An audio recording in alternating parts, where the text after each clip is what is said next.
Hello and welcome back. तो अभी हम लोग बात करने वाले हैं डे 2 में। पहला टॉपिक क्या था याद है? आप लोगों को पहला टॉपिक याद है ना? क्या था? आवेश, उसका मात्रक, उसका गुण, उसका विमा, ये सारा कुछ। ठीक है, चूँकि अभी जो हम लोग बताने वाले हैं तो पहले बताएंगे आवेश क्या होता है, क्या चार्ज क्या होता है। तो चार्ज कुछ भी नहीं है, ये क्या है, एक पदार्थ का सबसे छोटा से छोटा कण का गुण है। चार्ज क्या है? आप चार्ज सुनते होंगे, आवेश सुनते होंगे, ये है क्या? ये क्या है? पदार्थ के सबसे छोटा से छोटा कण का गुण, प्रॉपर्टी है उसका गुण है। एक अब गुण करता क्या है? तो एक गुण का क्या क्या क्या क्या, क्या करेगा? एक प्रकार का बल उत्पन्न करेगा, उसका नाम है विद्युत बल। क्या नाम है? विद्युत बल। तो विद्युत बल उत्पन्न करता है कौन? आवेश। कौन उत्पन्न करता है? आवेश। तो आवेश क्या करता है? एक प्रकार का किसी वस्तु का गुण है। जैसे समझिए बात को कि गुण का अपने रहता है ना कि अच्छाई है, बुराई है, तो जो भी चीज़ है, तो ये वस्तु का गुण है जो क्या करता है? विद्युत बल उत्पन्न करता है। इसको आप अच्छा से लिखिएगा तो विद्युत चुम्बकीय बल उत्पन्न करता है।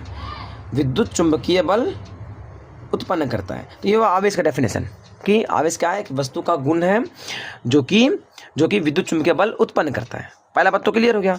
अब आवेश का मात्रक, तो पहले बात तो आप समझिए, आवेश को या तो लिखते हैं बड़की क्यू से या छोटकी क्यू से।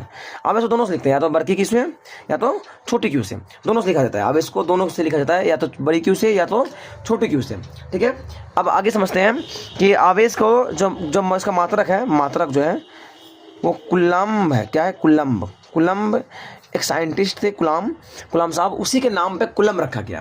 ठीक है, लेकिन आपका जो इसका जो एक बेसिक फॉर्मूला है, आप लोग क्लास 10th में पढ़े होंगे, I बराबर Q/T पढ़े होंगे, हाँ है ना?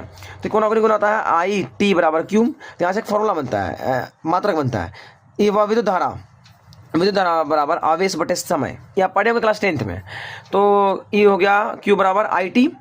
आई के लिए मात्रक हो गया एम्पियर और टी के लिए हो गया सेकेंड। तो एम्पियर सेकेंड भी इसको बोलते हैं, कुलम को एम्पियर सेकेंड भी बोला जाता है। एक एम्पियर सेकेंड बराबर एक कुलम, एक एम्पियर सेकेंड बराबर एक कुलम, ये बोला जाता है। अब इसी को विस्तार किया गया जब बोला गया कि एक एम्पियर मिनट बताओ, एक एम्पियर सेकंड बराबर एक कुलम, तो एक एम्पियर मिनट में कितना होगा? तो चूंकि एक मिनट में 60 सेकंड, तो एक एम्पियर मिनट में भी 60 कुलम। एक एम्पियर घंटा में क्या होगा? तो 3600 कुलम। ये सारा बात आपको समझ में आ गया होगा कि एक मिनट में 60 सेकंड तो 60 कुलम, एक घंटा में 60 सेकंड 3600 सेकंड 3600 कुलम। तो यहाँ से आप याद रख सकते हैं। ठीक है, एम्पियर के एम्पियर खाली समय बदला। ठीक है, तो इतना बात तो समझ में आ गया। एवा एस आई मात्रक, एवा ऐसे मात्रक, आवेश का ऐसे मात्रक कुलम्ब, इसको एम्पियर सेकेंड बोलते हैं। एम्पियर सेकेंड से एम्पियर मिनट बना, एम्पियर मिनट से एम्पियर घंटा बना। आज का सारा कुछ तुलना क्या करके लिखा गया है। अब हम अगला बात करते हैं नंबर 2, कहानी नंबर 2, कि भाई इसका एक और मात्रक हो सकता है सीजीएस मात्रक।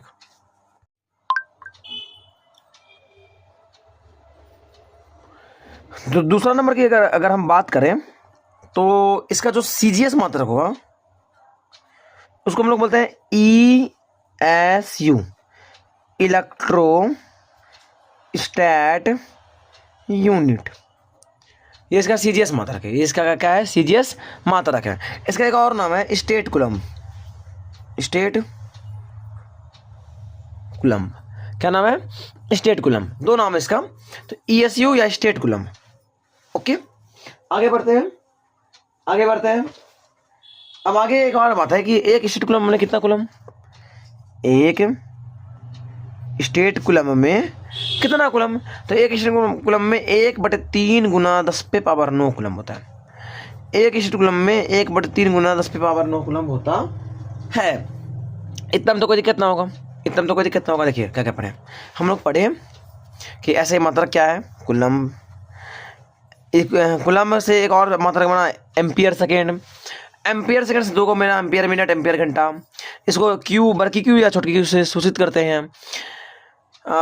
परिभाषा समझे एंड सीजीएस मात्रक समझे। इसके अलावा भी बहुत सारा मात्रक होता है, अभी हम लिखवाते हैं, समझाते हैं।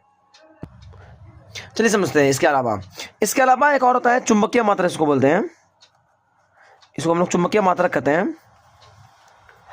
वो होता है AB कुलम्ब। ठीक है, क्या होता है? AB कुलम्ब, इसको एब कुलम्ब कहते हैं। ठीक है, या फिर इसको बोलते हैं EMU, electro magnetic unit. Okay, EMU electromagnetic unit. Okay, तो एक एब कूलम में 10 कूलम होता है। एक एब कूलम में 10 कूलम होता है। एक एब कूलम में 10 कूलम होता है। सारा कुछ का एक शॉर्ट नोट्स बना हुआ है, आप उसको देख लीजिएगा आराम से। ठीक है, अभी पहले इसको समझते जाइए, सुनते जाइए आराम से, देखते जाइए क्या क्या बोल रहे हैं, क्या क्या समझ में आ रहा है। 1 मिनट के लिए चुपचाप देखते जाइए। ओके, उसके बाद क्या है, इसका एक और मात्रक होता है। ठीक है, उसको बोलते हैं मतलब कि 1 फैराडे बराबर 96,500 कूलम। 1 फैराडे बराबर 96,500 कूलम। ये सारा इसका मात्रक है। ये सारा इसका क्या है, मात्रक है। ESU, EMU और फैराडे, ये सब क्या इसका मात्रक है। सारा कुछ समझा दिया गया। अब हम पढ़ेंगे मात्रकों के प्रकार। चलिए अभी हम लोग शुरू करते हैं मात्रक के प्रकार। क्या पढ़ेंगे अभी हम लोग, मात्रक के प्रकार, टाइप्स ऑफ चार्ज।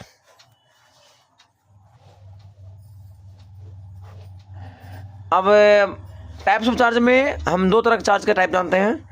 एक होता है पॉजिटिव एंड एक होता है नेगेटिव।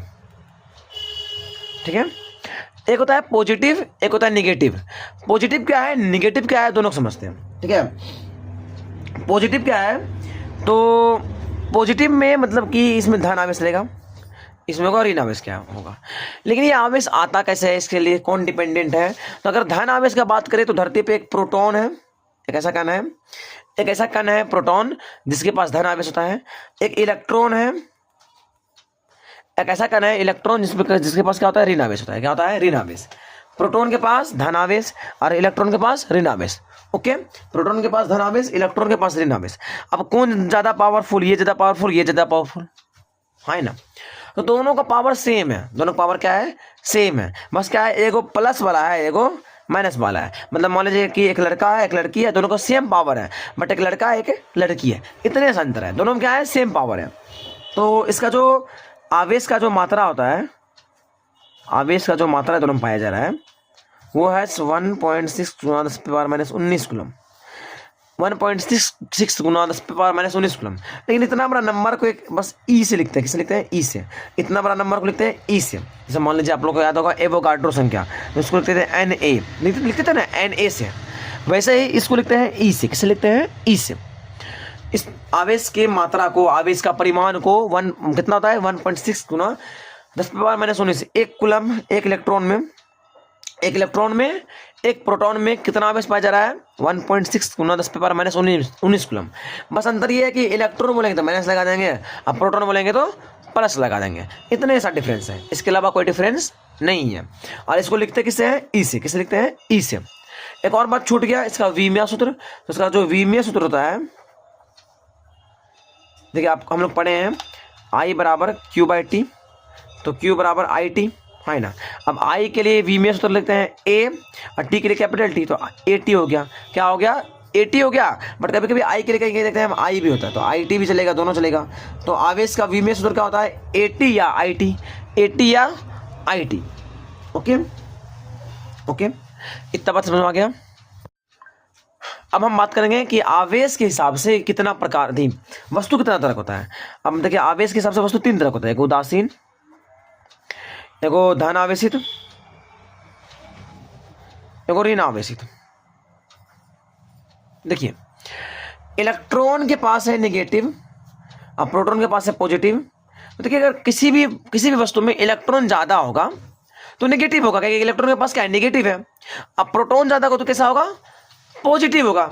क्योंकि जिसके पास जो चीज ज्यादा उसका राज चलता है ना। एक क्लास में मान लीजिए 2 तरह का आदमी है, एक गर्ल्स है एंड एक बॉयज। ओके, बॉयज है। तो अगर जिस क्लास में बॉय ज्यादा होगा उसमें बॉय का नियम बनेगा, और जिसमें गर्ल ज्यादा होगा, गर्ल्स लड़कियां ज्यादा होगी तो उसमें लड़कियों का नियम बनेगा। तो वही बात होगा कि जिसमें प्रोटॉन ज्यादा वो धन आवेश रहेगा, और जिसमें इलेक्ट्रॉन ज्यादा वो ऋण आवेश होगा। यानी अगर धन आवेश है तो इलेक्ट्रॉन कम होगा, प्रोटॉन ज्यादा होगा, और ऋण आवेश इलेक्ट्रॉन ज्यादा है, प्रोटॉन कम है। ओके, लेकिन उदासीन जो होता है उसमें दोनों बराबर होता है, इलेक्ट्रॉन और प्रोटॉन की संख्या क्या होता है, बराबर होता है। Number of electron is equal to number of proton, दोनों क्या होता है, बराबर होता है, सेम। अगर 10 इलेक्ट्रॉन तो 10 प्रोटॉन तो उदासीन होगा। लेकिन 8 इलेक्ट्रॉन 10 प्रोटॉन, 8 इलेक्ट्रॉन 10 प्रोटॉन तो धन आवेशित रहेगा। और अगर 10 इलेक्ट्रॉन 8 प्रोटॉन तो ऋण आवेशित होगा। इतना तो कोई दिक्कत नहीं, इतना तो कोई दिक्कत नहीं। ओके, अब लेकिन क्या है कि अगर मान लो कि कोई उदासीन है तो या तो इसमें मतलब कि इलेक्ट्रॉन को कम बेस कर दो। अगर इलेक्ट्रॉन कम हो गया तो पॉजिटिव, इलेक्ट्रॉन ज़्यादा हो गया तो नेगेटिव। तो हम क्या करते हैं कि हम जानते हैं भाई कि किसी भी वस्तु से हम सिर्फ और सिर्फ इलेक्ट्रॉन निकाल सकते हैं, किसी भी वस्तु से इलेक्ट्रॉन को निकाल सकते हैं, किसी भी वस्तु से हम सिर्फ और सिर्फ इलेक्ट्रॉन को निकाल सकते हैं, सिर्फ और सिर्फ इलेक्ट्रॉन को निकाल सकते हैं, इसके अलावा किसी को भी नहीं। तो जब हम किसी वस्तु से इलेक्ट्रॉन को निकाल सकते हैं, ओके, तो हम क्या करेंगे कि अगर मान लीजिए धन बनाना है तो इलेक्ट्रॉन निकाल लेंगे तो बेसी प्रोटॉन तो धन हो गया। अगर इलेक्ट्रॉन डाल दिए, इलेक्ट्रॉन भेज दिए तो ऋण हो गया। हाँ है ना। तो इतना बात तो समझ आ गया कि अगर किसी वस्तु से इलेक्ट्रॉन निकालेंगे तो धन और डालेंगे तो ऋण। ठीक है, अब बस एक छोटा सा लास्ट टॉपिक बच गया है, इसको कर देते हैं और मेरे ख्याल से 10-12 मिनट का वीडियो बन भी गया होगा। ठीक है, तो एक छोटा सा वीडियो ये है कि आवेश का गुण, आवेश का गुण ये क्या है। आवेश का गुण, इसको समझने के लिए इसको हम थोड़ा सा डिफाइन करते हैं, थोड़ा सा नहीं, मतलब कि देखिए हमको बस बिहार बोर्ड के लिए लिखना है, ये वो प्रैक्टिस करना है। एक बार आपको बता देंगे, फिर आपको शॉर्ट नोट 1 मिनट का डाल देंगे, वो आप देख के इसको उतार सकते हैं सारा डेफिनेशन। जहाँ समझ में नहीं आ रहा आप वीडियो को रिवाइंड करके देख सकते हैं, क्या बोल रहे हैं, क्या कर रहे हैं, क्या हो रहा है, ये सारा कुछ देख सकते हैं। तो आवेश गुण में सबसे पहला गुण है कि आवेश अदिश राशि है, एकदम आराम से, कि यह आवेश जो है एक प्रकार का अदिश राशि है। पहला गुण तो यही है एकदम। दूसरा, आवेश संरक्षित है, मतलब इसको ना तो बना सकते हैं ना ही नष्ट कर सकते हैं, बस ट्रांसफर कर सकते हैं एक वस्तु से दूसरा वस्तु में। तो आवेश क्या है, संरक्षित है। ठीक है, आवेश क्या है, संरक्षित है, एकदम सेफ है, बचा हुआ है, आवेश संरक्षित है। नंबर तीसरा बात, ठीक है, कि मतलब कि ये ना आवेश को, यह ना आवेश है योज्यता का नियम पालन करता है। ये थोड़ा सा इसको समझाते हैं, ठीक है, ये कभी बच्चा नहीं समझ पाता। जैसे मान लीजिए एक वस्तु है, उसमें 2 कूलम, 3 कूलम, -4 कूलम है एंड 5 कूलम है, ऐसा कुछ है। ओके, तो क्या करते हैं, चुपचाप इसका टोटल अगर चार्ज निकालना है, टोटल चार्ज निकालना है तो 3 सबको जोड़िए, 5, 2, 3, -4। आपको जोड़ने आता होगा, 5, 2, 7, 3, 10, 10 में 4 घटाएंगे 6 कूलम, बस खत्म कहानी। यही बात बोलना चाहता है कि आवेश योज्यता है, मतलब इसको नॉर्मली मैथमेटिक्स की तरह जोड़ सकते हैं। आवेश एक वस्तु में जो टोटल चार्ज होता है उसको नॉर्मली मैथमेटिक्स की तरह जोड़ के निकाल सकते हैं। जैसे मान लीजिए एक और एग्जाम्पल लेते हैं, 1 कूलम है, 2 कूलम है, -3 कूलम है, 4 कूलम है। तो कुछ नहीं कीजिए, 1 + 2 + 3 माइनस में एंड 4, तो 2 1 3 और 3 4 3 7, 7 में 3 घटाएंगे तो 4 बचेगा। तो ऐसा ही बात कहना चाह रहा है। नंबर 4 बात क्या है, नंबर 4 बात यह है कि आवेश क्वांटमीकरण के सिद्धांत का पालन करता है। आवेश क्वांटमीकरण होता है, क्वांटमीकरण के सिद्धांत का पालन करता है। ये क्वांटमीकरण क्या है, तो इसको लिए आपको अगला वीडियो वेट कीजिए। आवेश क्या है, क्वांटमीकरण के सिद्धांत का पालन करता है। इसके लिए आपको अगला वीडियो का वेट करना पड़ेगा, और हम इस वीडियो के नीचे में उस वीडियो का लिंक डाल देंगे, और अगर आपको मतलब कि कुछ टाइम बाद देख रहे हो तो उस लिंक को क्लिक करके आप इसको देख सकते हैं, आवेश का क्वांटमीकरण क्या है उसको। तो ये क्या कहता है, आवेश क्या है, क्वांटमीकरण के सिद्धांत का पालन करता है। आवेश क्वांटाइज्ड होता है, आवेश क्वांटमीकृत होता है। ठीक है, नंबर 5 क्या है, क्वांटमीकरण क्या है, इसके लिए आपको वेट करना पड़ेगा थोड़ा सा। नंबर 5 क्या है कि अगर सेम आवेश है, यानी प्लस आवेश है तो विकर्षण होगा, माइनस आवेश है तो विकर्षण होगा, लेकिन प्लस आवेश है तो आकर्षण होगा। क्या होगा, आकर्षण। सजातीय आवेश एक दूसरे का विकर्षण करता है और विजातीय आवेश एक दूसरे का आकर्षण करता है। ठीक है, और एक लास्ट बात, एकदम लास्ट बात, 5वां नंबर या 6वां नंबर जो भी है, 6 नंबर, कि आवेश वेग पर डिपेंड नहीं करता है। आप कितना भी वेग को बढ़ा लो घटा लो, इस पर आवेश डिपेंड नहीं करता है।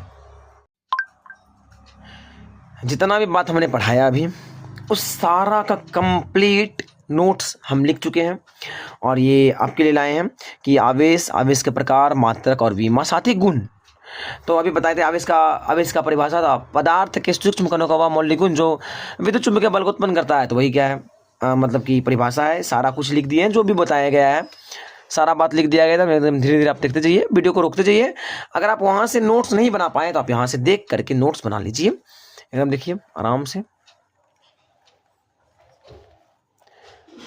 एकदम हम आराम से स्लाइड करते जा रहे हैं। ओके, फिर से देख लीजिए, आप एकदम आराम से वीडियो को रोकते जाइए और इसको देखते जाइए। हो गया? यहाँ देखिए,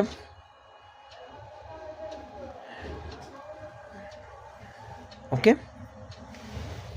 and last portion, the most important, आवेश का गुण। Most important VBI for Bihar board, आता ही आता है बहुत बार, तो ये VBI हो गया मोस्ट इंपॉर्टेंट। ओके, अब मिलते हैं नेक्स्ट वीडियो में, अभी के लिए बाय बाय, गुड नाइट।